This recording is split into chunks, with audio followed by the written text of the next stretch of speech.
So welcome. Hello. I'm a little curly cute today. I feel like my hair is like being real curly. But today we are going to be doing a review for the ABH Norvina Palette.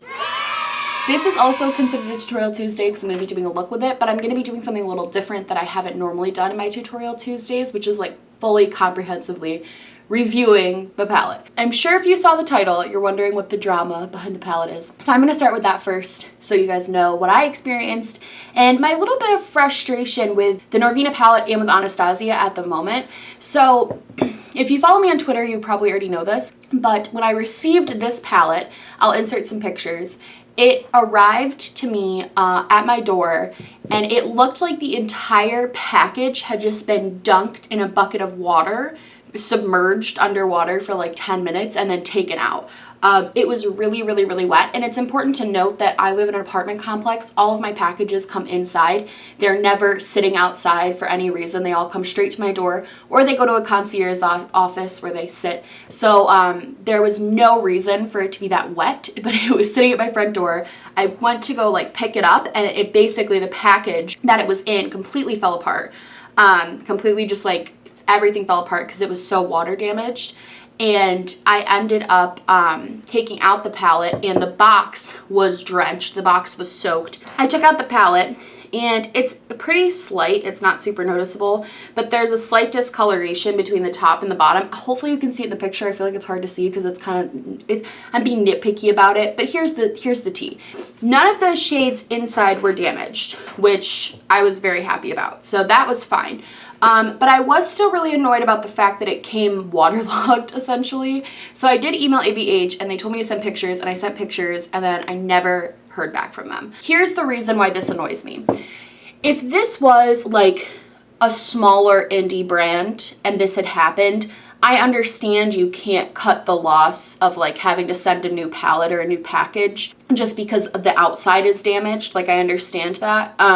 But when you're a prestige brand like Anastasia Beverly Hills, and this palette cost me $48 because I did pay $6 extra for 2-day shipping so I could get it and have time to review it for you guys and properly use all the shades and stuff. So when this comes, and also it had dirt on it too, the outside, I'll show you, it has dirt now, but some of that's just from like using it because this packaging sucks, but it already had dirt and like crust all over it when I received it. And to me, like I said, if it was a smaller brand, I don't think I would have really cared as much, just because that's a small brand, like I get it. But with Anastasia, they're big enough and they're expensive enough that if something like that happens, that's just inexcusable to me. I know it might seem like annoying and petty that I'm like, oh, it's the outside packaging. But if you paid $50 for something and it didn't come what it was supposed to be, I think you would also, and you were just ignored by customer service, like they'd never even like reached out to me again or like messaged me back. So if that had happened to you, I think you also would have been a little bit annoyed.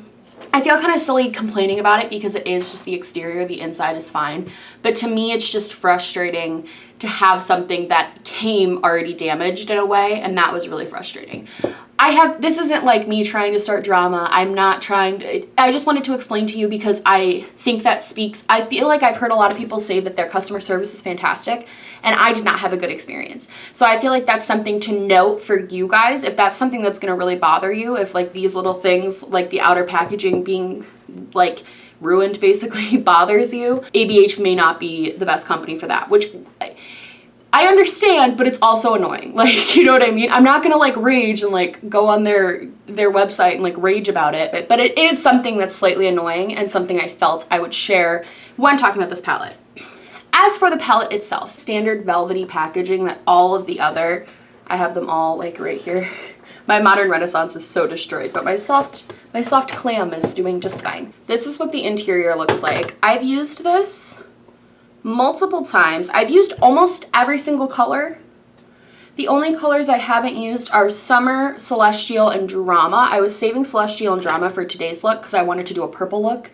I know that's so groundbreaking with the purple Norvina palette. Here's my thing about the palette. I'm going to do swatches for you guys so you can see how they look. I will say, I like this palette. I'm going to just preface this by saying I really like this palette. I think the color story is something that I personally gravitate towards too, because these pinks and purples are just like my jam. And this particular color on the like outer packaging is one of my favorite colors. So these are like my type of colors that I really like to play with. The only thing I would say about this palette, first of all, there are 2 shades I would change, and I wish they were something different. I wish they would have replaced Eccentric and Passion, which is this orange shade, and this kind of deeper red shade. I kind of wish this was like a deep purple shade, and this was maybe like a darker gray, because the one gripe I have with this palette is you don't really have any cool tones, like a cool tone matte to deepen out and smoke out like your crease. You can mix colors. I've seen people mix colors to deepen it, but you don't just have that color. That's one thing I wish they could kind of change. But I do think it's nice they added some, and no, I kind of wish they didn't add the warm tones, to be quite honest, because I feel like my only gripe was this, is that I wish they had fully committed to a cool tone palette, just because this orange and this red I have in so many other palettes, but I still really, really like this palette. The other thing I will say is that the mattes are the standard powderiness that you would see in something like Soft Glam and Modern Renaissance. They're very, very similar. It's not overly powdery, but ABH shadows tend to just be a little bit more powdery. It's not like Subculture level. You guys know I hated the Subculture palette. I really did not like it. But this is not that. This is not that level of powderiness. And I find that the colors blend pretty well. I think when you're mixing this pink and this purple, you might want to go like, it's harder to blend the pink and the purple over the other colors, but the pink and the purple are both like, you can build them up and stuff. It just takes a little extra work. And the pink and the purple, it's kind of hard to blend any colors with pink and purple. So you just kind of have to like work with that and know how to work with this. The other thing I will say is some of the glimmer shades. So there's some that are like crushed up like metallics, and there's some that are just shimmer. I think for the metallics, it's best to just apply it with your finger. I did apply with a wet brush, and that worked too. But for the metallics, you can do a wet brush or your finger, but I personally think finger works best. I just know some people don't like to do that. But as far as the glimmers go, this shade Dreamer is very, very soft, I think would be a good word. So this is like a beautiful shade that you can definitely apply with a brush, but you'll notice I tap my brush in really gently, and there's like a crater in it now. So you have to be very gentle with this palette. But all of the other shimmers I didn't have that problem with. I just think they're better to apply with like a finger or something. Like all of these shimmer shades, I think Celestial is going to be similar. Yeah, that's similar to Dreamer, where it's a little bit softer. So is Drama. Yeah, those ones are a little bit softer, but as far as the metallic ones, you're going to need to do a little extra work with those. But that's standard, again, for ABH formula. I know a lot of shades. I know this shade Bronze and Sultry and the Soft Glam have the same formula. And even if you want to pull out the Prism palette, which I also have, these shades are all very, very similar to those types of shades. Like all of the shimmer shades in here are pretty similar. So just to let you guys know. The only thing I will say as well, which is, I feel bad because I feel like this is negative. It's not negative. I do really like the palette. I just think you have to know, I don't mind working with a palette to get it to work for me. And this is definitely a palette you have to work with. And I feel like you should know that before buying, because some people hate that. They just want it to be easy, apply, not have to go through any hassle. And I totally get that. So another thing to note is I already have put on my foundation, concealer, set, eyebrows, and I did a little bit of bronzer so I didn't look too crazy. But I am going to be putting powder under my eyes, like baking powder almost, just so to catch that fallout. So when I wipe it away, it's a little bit cleaner. Because unfortunately, this does, not the matte shades as much, but the shimmer shades, it's really, really hard to avoid fallout on the shimmer shades. No matter how lightly or how hard you press them, I find it very difficult to avoid fallout. I'm going to take my Maybelline Fit Me and set my under eye. I wouldn't say that this is like a beginner-friendly type of palette. I think you would need to know these sorts of tips and tricks on how to get them to work for you, like setting your under eye first, or just, some people will just do their eyeshadow first and then apply all of their makeup after. I know Robbie D. Christie does that. That is not something I'm capable of doing. I just mess up my eyes whenever I do that. So I like to do the powder trick, but sometimes people will also like put on their eye makeup first. This is just a palette you would need to know those tricks to be able to get to work, which is a shame because I definitely feel as though the Modern Renaissance and even the Soft Glam are really very much beginner-friendly palettes. Like, I truly feel like they're palettes that you could just pick up and use as a person. Like, you might have to adjust to the level of pigmentation, but it's an easy thing to learn. Whereas palettes like this, I feel like you genuinely would have to, like, have worked with shadows like this before I don't know, that's just my opinion. So you guys can really see how this is applying on my eyes. And then we're just gonna get into it. So first I'm gonna take the shade Base, which is this really bone white shade right here. I love that most Anastasia palettes have a like bone white shade in them. So I think I am gonna start by going into this Soul shade right here and just building that up. I wanna do a very, very purpley look, and I'm using a tapered blending brush to do this. And I'm just gonna build this up in my crease.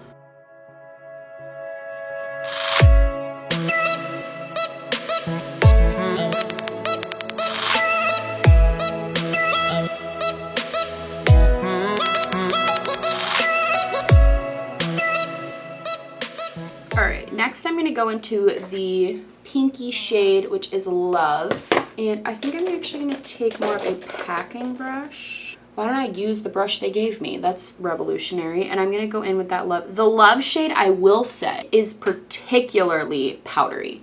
Out of all of the shades here, the Love shade is definitely one that is like particularly, I find it to be very, very powdery. Now I'm just blending that in a little bit so it's not as like intense, but you have that little pop of pink in the inner corner, which is cute. Again, you can see the pigmentation of the shadows is really great. I did see a lot of reviews talking about people saying they don't feel it blends well. I actually really disagree with that. Again, I think the pinks and purples can be a little bit tricky to blend into other things, but they blend into each other pretty well here.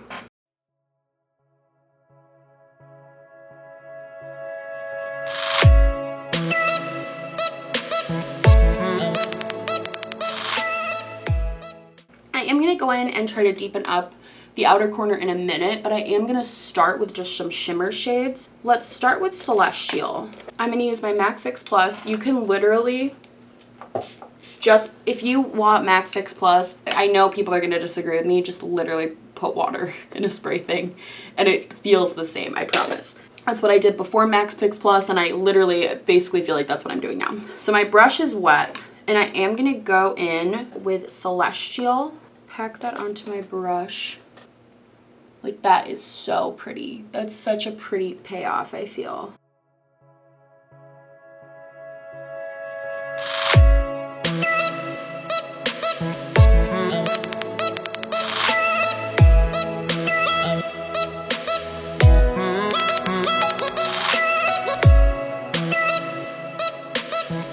I'm gonna zoom you in real close. Sorry for how close I'm about to get, but you can see the fallout. This is why I put the powder down. You can see those little chunks of the purple and stuff. Those are kind of the problem with these shimmer shades, is the fallout is definitely there. I'm actually going to take this bright pink shade, Wild Child. This bright pink shade.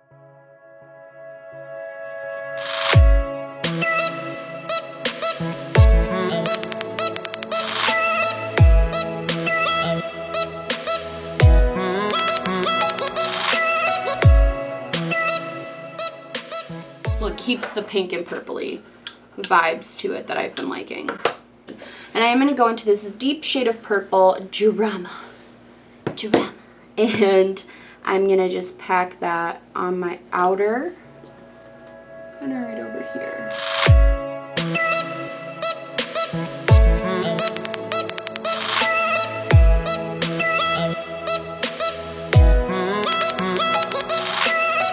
It gives it a really, I'm going to put more of that Celestial, the brighter purple in here too, just to keep that gradient.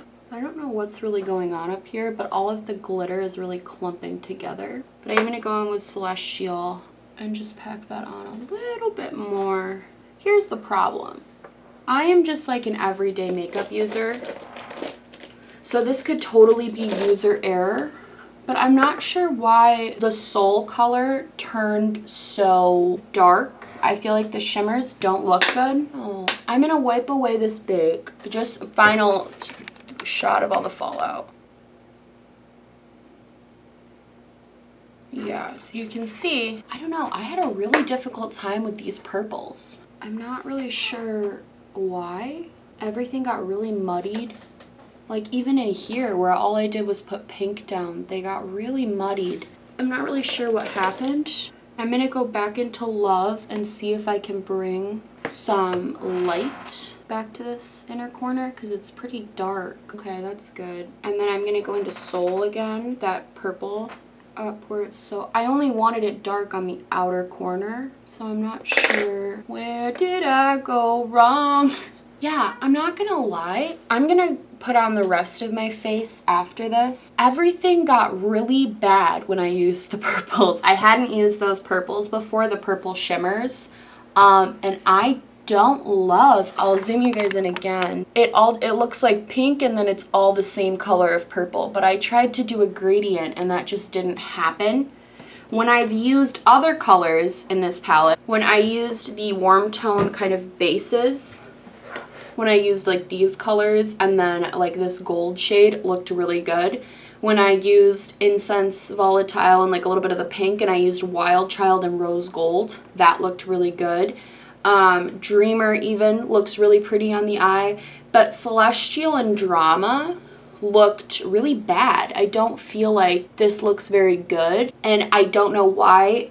And I feel like Soul and Love are good, but you just have to, they like go away for some reason. Like, even I barely mixed any other shades with them so I could try to keep their pigment and they just still didn't show up. I'm confused about why the purple palette, the two purple shades, are not very good. This is interesting. My view of this is changing right now because before I really liked this palette, but as of right now, I feel that was a very poor performance of this palette. I'm gonna do the rest of my face off camera, see if I like it more with some eyeliner and stuff, because everything looks better with eyeliner, honestly. Or mascara or whatever. And then we'll come back and I'll do kind of a final recap and the lower lash line, and we'll kind of decide how we're feeling. Hello.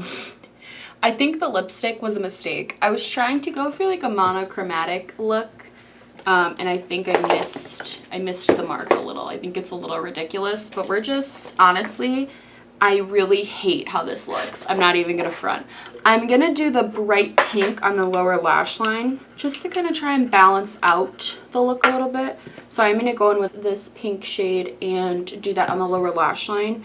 And then also take Volatile, that gray shade, and just pop that in the outer corner to connect. Well, I just think I look ridiculous. I think this look came out so bad and I'm so confused because the last few times I played with this, the whole weekend, me using this, I really, really enjoyed it and liked it quite a bit. And I just feel like now I don't like it. I still like it though. I don't like these two purple shades and I wish they worked better. It's already like, they're already not shimmery anymore. And that's so confusing because when you use something like Rose Gold, it stays shimmery and lasts for a really long time. I hate how this looks so much. I really don't like the final look with the purples. I feel like I'm going to do another video to show you guys the shades I did like. I think out of a palette, not liking two shades is not bad. But also Soul and Love, which are the two prettiest shades, I think, they're not something's wrong with them. Like, I feel like 4 out of the, how many shades? 4 out of the 14 shades didn't really work, but they also happen to be 4 of the most like prominent and interesting shades. So I'm not really sure how to end this because I like this palette and I'm glad I bought it, but I'm confused about why some of the shades don't work and aren't again, at the end of the day, I usually say this at the beginning, but I'm just going to say it now. At the end of the day, I am still a very like average makeup user. I am not like a Raw Beauty Christie. I am not like a whatever. I'm not a super like creative, not that I'm not creative, I'm just not like the most intense makeup wearer. And this is something I'm going to take off immediately after filming this because I hate the way the eyes look. It's just not great. I don't love it. Yeah, I'm not very happy with this. I'm not happy with this particular look, but overall I have liked the palette after using it for a few like days. The pink is already off the inner corner of my eye too. Yeah, I don't know guys. This is a wishy-washy review because I like some of the shades and I don't like some of the others. I personally think if you want purples and you're willing to pay this range of pricing, I think you're better off just getting the Queen of Hearts palette. I think it has a lot more purples, first of all, and pinks. I think the shimmers work a lot better, and it would not look like this as a finished product. I just don't think it would. So yeah, that is it for me for today. I hope you guys like this review. I'm sorry that it was kind of a letdown, honestly. I feel bad. It was a letdown for me too. I love you guys. I hope you enjoyed this video. If you did, please like and subscribe, or just subscribe, or do neither. I'm honestly just so happy you're watching me. I love you guys, and I will see you in the next one. Bye!